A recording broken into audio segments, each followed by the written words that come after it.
sure we have Arpaio? Welcome back. I'm Alicia Menendez here on Election Night 2016 with our panel. As we told you before we went to break, North Carolina has been called for Donald Trump. Mark Beatty, you say that was sort of a foregone conclusion. Yeah, I think North Carolina was always less likely as part of the path to victory, but was one where you saw that they ended the campaign in North Carolina. They had a really strong team there and a large campaign organization. So I think it was a state that they hoped to win, but that was never as likely as some of the other paths that we've talked about, particularly with Wisconsin, Pennsylvania, Michigan, and Nevada. What this really means is that this takes away one of Clinton's other paths if she loses one of those three states. North Carolina was sort of the other big state that could have filled that gap, and now that path is closed off. If you look at what happened in the actual voting, this is a state that's deeply divided between the white and non-white vote. If you look at a place like Wake County, which is the city of Raleigh and the surrounding suburbs, Obama won there by 11 points. Clinton's going to win by 20. But if you look at the other parts of the state, she is underperforming among working class white voters who are turning out in large numbers. The same story we're seeing in other states. And Izzy, I mean, during our break, you were looking at your computer like the fiend that we all are, and there's actually a gender gap there too, right? Yeah, I mean, Mitt Romney won North Carolina by having a very robust coalition of both women and men of, you know, from everywhere. And this campaign has really been put over the edge in North Carolina because of the men turnout. They have overwhelmingly made it a favor for Donald Trump. So I think that's how he won That's how he won North Carolina. It was the men coming out and voting. And another thing that I want to show people is that in North Carolina right now, the exit polling is showing that if you're between 18 and 39, you voted for Clinton, and everybody else is voting for Donald Trump. So there's a clear gap of people that are wanting security, stability, my retirement, and people that look at hope and want more college affordability, which is something that attracts them to a Clinton camp. Now, you had said, Gabby, that you want to talk a little bit about the Latino vote in North Carolina, because even though it's not one of the states that we talk about as a Latino vote state, there is a significant electorate there.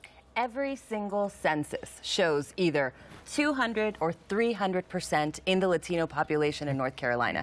One of the biggest frustrations in 2012 for me was looking at that state and not doing anything to get Latinos to vote. African Americans, absolutely, but Latinos weren't there. And it's not just the Latinos themselves. We're all neighbors, we're friends, we go to the same schools, right? So whether it's in Senate races where candidates have run against the DREAM Act, or whether it's in presidential races when they're like, it's just a fragment of a vote. Obviously, these things count. All right. Now, there is another race that I want to talk about, a race that a bunch of you had flagged going into tonight. The AP saying that Sheriff Joe Arpaio, Maricopa County Sheriff in Arizona, famous for his jails in the middle of the desert, for making his inmates wear pink, a number of degrading tactics, those the least among them, has actually been ousted out of office. And that seems to me a little bit incongruent, Lucy, with the fact that you have someone, you know, Donald Trump on the national stage with a lot of anti-immigrant rhetoric, potentially winning the presidency at the same time that someone like Sheriff Joe is being ousted out of office. How do you make sense of that? I mean, look, you know, you're going to see this happening, I think, in many other states, not just Arizona, you know, where you're going to see, you know, Senate races going one way and the presidential race going another. Arpaio, this is just something that's been in the making for years. I mean, he was challenged last time. It was the closest that he had come to being defeated in his last election. And now you're actually following a criminal contempt case against him, a lawsuit for mismanagement of funds. I mean, this is just something that's been growing for him. And frankly, you have folks that might have come out to vote just against Arpaio and nobody else. You know, I mean, you're really looking at local issues, and frankly, why they say all politics are local, because it matters in races like these. And if I can add something, this is also an example of a community, a Latino community, that because Democrats or parties were not investing in them, invested in these coalitions and these grassroots efforts themselves.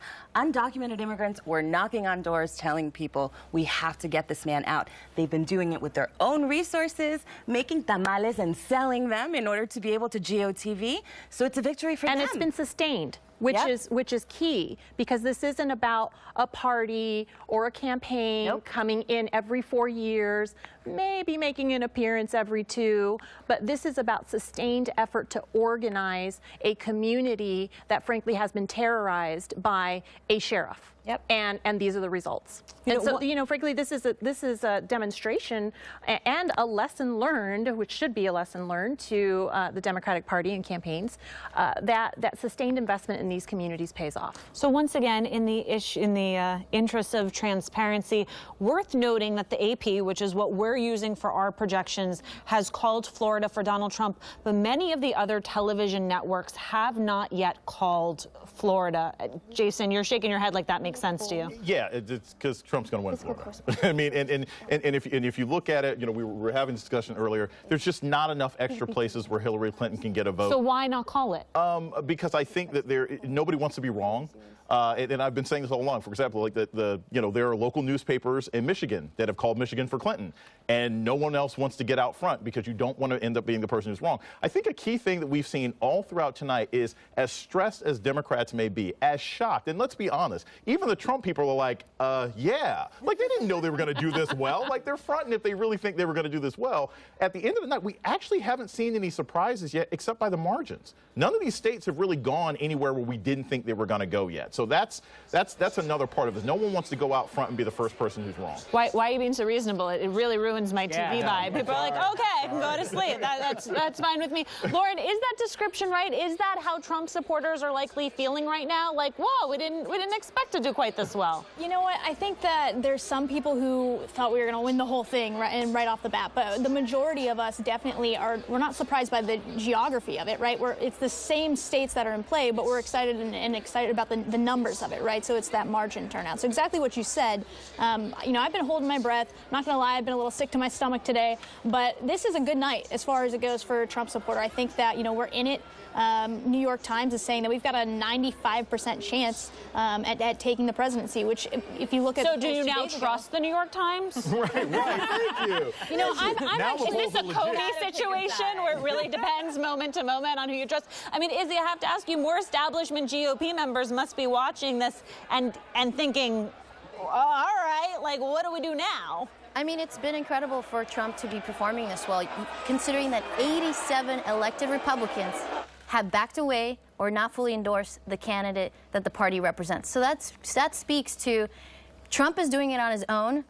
Infrastructure is weak when it comes to it's weak to Trump, but in the House and Senate, Republicans have been investing lots of money, but it hasn't been just we showed up 3 months ago. We've been there for a very long time post-2012 once Mitt Romney lost. So I think we have shown that we have made investments in the community, and we're trying to have that conversation. Okay, but can I just ask you, because I have this vision that is like giving me the giggles, which is that if Donald Trump were to win, I feel like he needs to go on a retreat with the establishment and do like trust falls.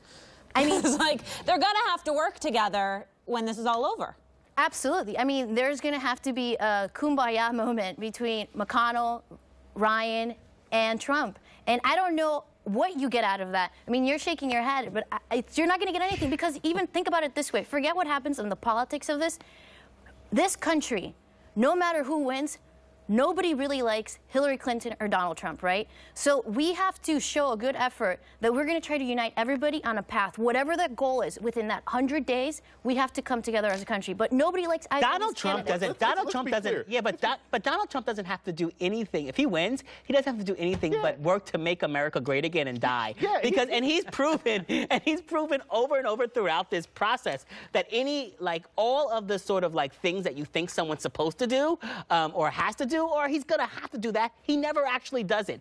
And a win for Donald Trump will only prove to him and that he should continue on the same path. Right. All right. You get the last word, and then I want to bring on Leo Krause. You've got one of his strongest surrogates and a good colleague of mine. You've got Omarosa saying, Donald has an enemies list, okay? I mean, she's like, he's got an enemies list. He ain't making friends with nobody, right? He gets in, if he does this without the establishment, without brown people, without tan people, without the LGBT community, he has no loyalty to what is actually a key part of America, and he will function that way when he's in office. All right, well, we're going to talk about the future of parties, the future of governance. But before we do that, I want to bring in my colleague from